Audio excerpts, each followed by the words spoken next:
പാപമില്ലാത്തവർ കുമ്പസാരിക്കേണ്ടതുണ്ടോ? ഈ ഒരു ചോദ്യം ഒരു ആധ്യാത്മിക അടിസ്ഥാനത്തിൽ നിന്നുള്ള ചോദ്യമാക്കി മനസ്സിലാക്കാനായിട്ട് പറ്റില്ല. മറിച്ച് ബുദ്ധിയുടെയും യുക്തിയുടെയൊക്കെ അടിസ്ഥാനത്തിലുള്ള ഒരു സംശയമായിട്ടാണ് ഇത് ചേർത്ത് വെച്ചിട്ടുള്ളത്. ചില തിരുലിഖിതങ്ങൾ ഇപ്രകാരമാണ്: എല്ലാ മനുഷ്യരും പാപം ചെയ്ത് ദൈവകൃപ നഷ്ടമാക്കി, നീതിമാന്മാർ പോലും ദിവസത്തിൽ 7 തവണ പാപം ചെയ്യുന്നു എന്ന് തുടങ്ങിയ തിരുവചനങ്ങൾ പാപ സാഹചര്യങ്ങൾ നമുക്ക് എപ്പോഴും ഉണ്ട് എന്ന് നമ്മെ ഓർമ്മപ്പെടുത്തി തരികയാണ്. കർത്തൃപ്രാർത്ഥനയിൽ ഞങ്ങളുടെ പാപങ്ങൾ ഞങ്ങളോട് ക്ഷമിക്കണമേ എന്ന് പ്രാർത്ഥിക്കാൻ ഈശോ തന്നെയാണ് നമ്മെ പഠിപ്പിച്ചിരിക്കുന്നത്.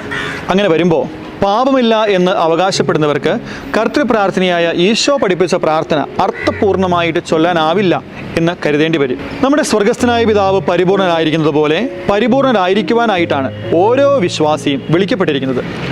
സ്വർഗീയ പിതാവിൻ്റെ പരിപൂർണതയിലെത്തി എന്ന് ആർക്കും അവകാശപ്പെടാനായിട്ട് സാധിക്കുമോ?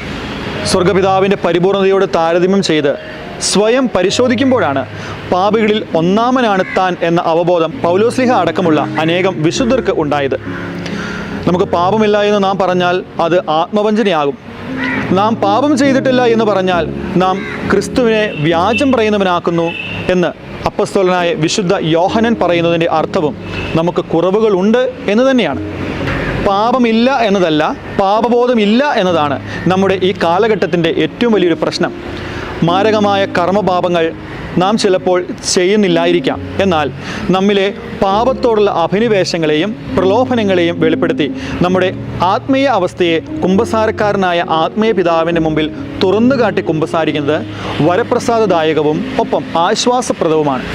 ഇങ്ങനെ ആത്മീയ വളർച്ച കൂടി ലക്ഷ്യം വെച്ചുള്ള കുമ്പസാരത്തിൽ 4 വിധത്തിലുള്ള വളർച്ച നമുക്ക് നേടിത്തരുമെന്ന് കത്തോലിക്കാ സഭയുടെ മതബോധന ഗ്രന്ഥം 1458 നമ്പറിൽ പഠിപ്പിക്കുന്നുണ്ട്.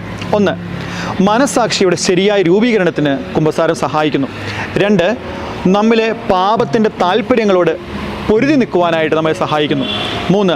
ക്രിസ്തു നൽകുന്ന സൗഖ്യത്തിന് അർഹരാകുകയും ആത്മീയ ജീവിതത്തിൽ മുന്നേറുവാനായിട്ട് അത് സഹായിക്കുകയും ചെയ്യുന്നുണ്ട്. 4. സ്വർഗീയ പിതാവിനെ പോലെ കരുണയുള്ളവരായിരിക്കുവാൻ നമ്മെ പ്രാപ്തരാക്കുന്നു. ഓർക്കുക, കുമ്പസാരിക്കുമ്പോൾ നാം ചെയ്ത കർമ്മപാപങ്ങളുടെ അവസ്ഥകൾ മാറുക മാത്രമല്ല, നമ്മുടെ ഉള്ളിലുള്ള നന്മകളെ വളർത്തുവാനും കുമ്പസാരമെന്ന കൂദാശയുടെ ഈ